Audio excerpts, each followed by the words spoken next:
කවුමැතින් එදා සමනල් රටාමවා වචනින්ම කී කතා හොරකම් කළා ඔයා හීනින් හැඬුවේ දුකටයි රහසේ තනි වී දිවී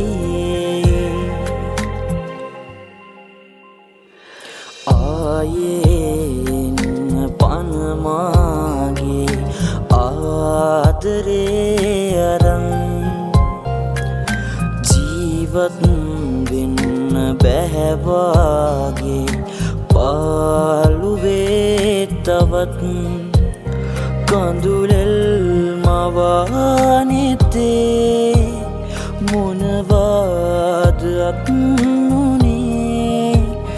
පවසන්න ඇයි මෙසේ සෙනෙහස තාමත් නොහැඟුණේ